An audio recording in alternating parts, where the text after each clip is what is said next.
माझ्या जीवाची होते काय आई शपथ खरं सांगतो मंडळी, महिना माझी गावाकडे मी मुंबईला, तिची नुसती आठवण झाली तरी माझ्या जीवाची लय काळजी होते बघा. माझी महिना गावावर राहिली, माझ्या जीवाची होते काळजी, माझी महिना गावावर राहिली, माझ्या जीवाची होते काळजी, माझी महिना गावावर राहिली, माझ्या जीवाची होते काळजी. तर माझी जिंकली पण आपण हरलोय का, ही भावना आज मुंबई किंवा महामुंबईत राहणाऱ्या प्रत्येक मराठी माणसाच्या मनात आहे. पण ज्या कारणासाठी आपण संयुक्त महाराष्ट्र घेतला, मुंबई राजधानी मिळवली, त्याच्यानंतरची पुढची पिढी आलेली आहे. आज त्या काळात लढणारे लोक नाहीत, पण ज्या मराठी माणसाच्या ज्या समस्या आहेत त्या विचारपूस करायलासुद्धा आज इथं कोणी नाही आहे, ही वास्तव आहे. आज मुंबईच्या ट्रेनमधनं अफाट खचाखच गर्दी असते, त्याच्यामध्ये अन्य भाषिक किंवा परप्रांतीयांच्या गर्दीमध्ये मराठी माणूसची घुसमट होते आणि आपण कुठे आहोत असं त्याला वाटतं. आज मुंबईमध्ये जरी 1.5 कोटी लोकसंख्या असली मुंबईची, त्यात मराठी भाषिकांची नेमकी संख्या किती आहे कोणी सांगू शकत नाही. एका अंदाजानुसार ती 18 ते 20% तरी असेल की नाही अशी शंका आहे. मग या मराठी माणसाला वाली कोण? आज मुंबईमध्ये रोजगार असो, नोकरी असो, व्यवसाय असो, शिक्षण असो, आज मुंबईतल्या सगळ्या शासकीय इस्पितळांमध्ये जे पेशंट येतात ना, 90%पेक्षा जास्त पेशंट हे परप्रांतातले असतात. आणि हा सगळा खर्च कोण करतं? महाराष्ट्र सरकार, मुंबई महापालिका खर्च करते. आणि मराठी माणसं त्या गर्दीत जाऊ शकत नाही.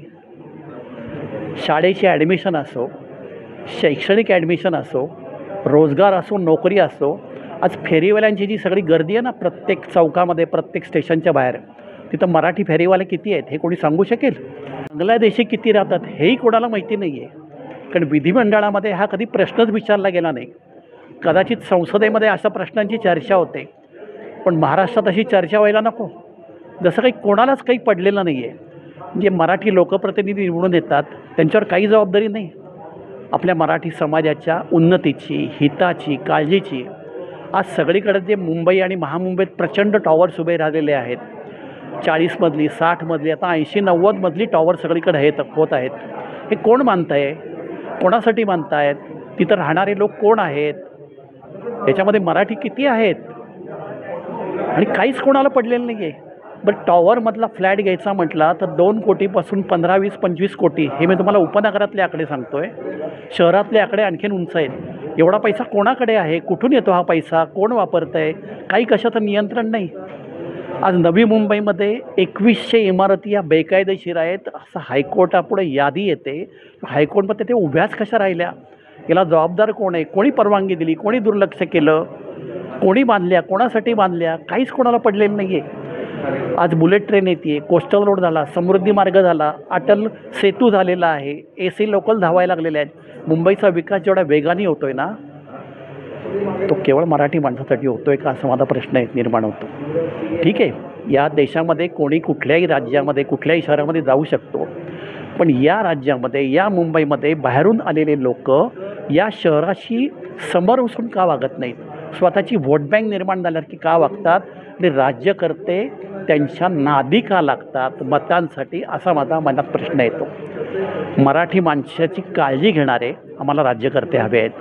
मराठी माणसाच्या हिताची काळजी घेणारे राज्यकर्ते आम्हाला पाहिजेत.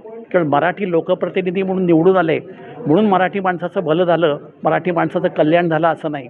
शेवटी 107 हुतात्म्यांनी रक्त सांडलं म्हणून मुंबई महाराष्ट्राला मिळालेली आहे. इतर कुठल्याही राज्यामध्ये राजधानी मिळवण्यासाठी असा रक्तपात झालेला नाही. अरे साधं बॉम्बेचं मुंबई करायचं होतं ना, त्यासाठी सुद्धा लढा द्यावा लागलेला आहे. म्हणजे बाळासाहेब ठाकरेंनी लढा दिलेलाच आहे, त्यांच्या शिवसेनेने लढा दिलेलाच आहे, पण त्याचबरोबर भाजपचे राम नाईक आणि राम कापसे यांनी विधिमंडळात आणि पार्लमेंटमध्ये सुद्धा आणि कायदेशीरसुद्धा लढा दिलेला आहे. तेव्हा बॉम्बेचं मुंबई झालं. म्हणजे या शहराचं खरं नाव देण्यासाठी सुद्धा लढा द्यावा लागला. म्हणजे राज्यकर्त्यांना केंद्रातल्या असो किंवा राज्यातल्या असो, या देशाच्या आर्थिक राजधानीची किंवा या मराठी राज्याची खरोखर किती काळजी आहे मनापासून, असा एक पत्रकार सामान्य माणूस म्हणून माझ्या मनामध्ये प्रश्न येतो. आणि ही तळमळ इथल्या मराठी राज्यकर्त्यांना नको का? माझ्या मराठी माणसाचं भलं कसं होईल, माझा मराठी माणूस मोठा कसा होईल? तुम्ही परप्रांतीयांचं स्वागत जरूर करा, त्यांना रोजगारासाठी येऊ देत, पण त्यांचं लोढणं इथं मराठी भाषिकांवर होता कामा नये किंवा परप्रांतीयांच्या गर्दीत माझ्या मराठी माणसाची घुसमट होता कामा नये, अशी माझी खूप मनापासून इच्छा आहे. जो मल्याळी, तामिळ, कन्नड, तेलगू, बंगाली जो माणूस दिल्लीत गेल्यानंतर अस्सल हिंदीमध्ये बोलतो, कारण हिंदीत बोलल्याशिवाय तिथं पर्यायच नसतो, पण तो आपल्या राज्यात गेल्यानंतर आपल्या भाषेचा, आपल्या राज्यभाषेचा अभिमान बाळगतो. दक्षिणेतलं राज्य हिंदीला कडाडून विरोध करतात आणि महाराष्ट्रामध्ये अगोदर शालेय मुलांना हिंदीची सक्ती केली जाते. विरोध झाल्यानंतर सक्तीच्या जागी अनिवार्याचा शब्द येतो आणि खूप विरोध झाल्यानंतर काय करता येईल यासाठी नरेंद्र जाधवांची समिती नेमावी लागते. यापेक्षा दुर्दैव काय? म्हणून मराठी माणसांनी आता आपल्या भावी पिढीसाठी, नवीन मुलाबाळांसाठी, त्यांच्या भल्यासाठी एकत्र होणं, एकमेकांना मोठं करणं, एकमेकांची काळजी घेणं आणि आपली अस्मिता, आपली संस्कृती, आपली भाषा, परंपरा याची उन्नती कशी होईल यासाठी झटणं आवश्यक आहे. म्हणून मराठी माणसांची एकी ही सगळ्यात महत्त्वाची, एकजूट सगळ्यात महत्त्वाची आहे असं मला वाटतं. देशाचा पहिला स्वातंत्र्य लढा छत्रपती शिवरायांनी लढला. देश तेव्हा स्वतंत्र झाला, नंतर 47मध्ये झाला. आणि देशाच्या प्रत्येक लढाईमध्ये, मग 1857चं बंड असेल, झाशीची राणी किंवा वासुदेव बळवंत फडके किंवा लोकमान्य टिळक, अगदी संभाजी महाराजांपासून या देशासाठी रक्त वाहण्याचं काम महाराष्ट्राने केलं आहे. आणि त्यामुळे आज महाराष्ट्राची जी परिस्थिती आहे की मुंबईतली आमची दुकाने गेली, रस्त्यावरचा फेरीवाला पण आमचा नाही, मोठमोठ्या टॉवरमध्ये मराठी माणूस राहत नाही, तो टेनंट बिल्डिंगमध्ये राहतो आणि तो लालबागची घरं विकून कल्याण आणि डोंबिवली आणि बदलापूरला नालासोपाऱ्यात जातो आहे. ही परिस्थिती बदलायची असेल, पुन्हा मुंबई पण आपली, नवी मुंबई पण आपली आणि महाराष्ट्र पण आपला, आणि यासाठी एक चळवळ व्हायला पाहिजे, लोक चळवळ.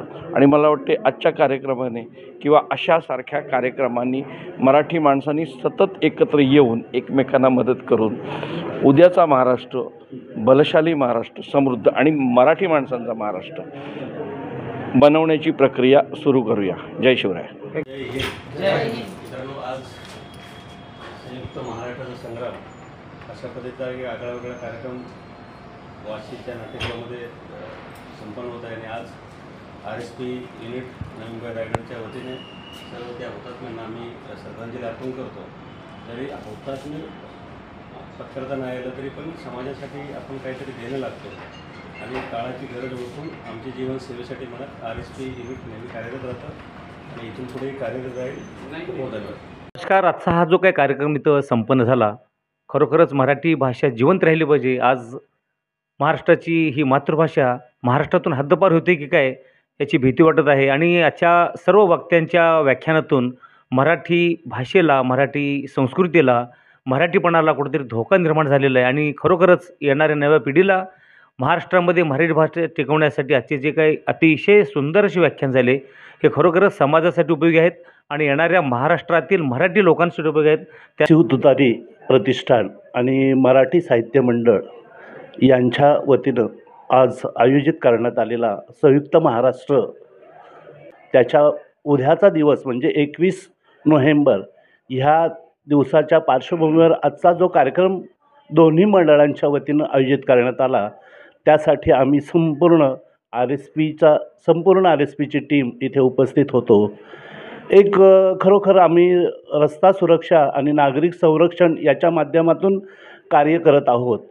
पण या कार्यात आम्हाला एक अजून मोठा आमच्यापुढे प्रश्न आम्हाला आज पाहायला मिळाला, तो म्हणजे एक मराठी सुरक्षा, मराठी माणूस सुरक्षित कसा हवा, काय करायला हवं, हा एक प्रश्न. म्हणजे अनेकांच्या महान वक्ते इथे आले होते आणि वक्त्यांकडून आज ऐकायला आणि पाहायला मिळालं की ही एक मोठी सुरक्षा आहे की मराठी माणूस हा कसा सुरक्षित राहायला पाहिजे आणि काय अवस्था आहे, या मुंबईची काय अवस्था आहे आणि मराठी माणसाची काय अवस्था आहे हे जटिल असे प्रश्न आहेत आणि आज आम्हाला ते गंभीर प्रश्न पाहायला मिळाले. त्याच्यामुळे आम्ही ही वाहतूक सुरक्षा करताना एक आम्हाला अजून त्याला जोड द्यावी लागेल आणि ह्या दोन्ही म्हणजे शिवतुतारी प्रतिष्ठान आणि मराठी साहित्य मंडळ यांनी आयोजित केलेले हा जो वेगळा लढा आहे त्याच्यात आम्हालासुद्धा ही जोड द्यावी लागेल की महाराष्ट्र आमचा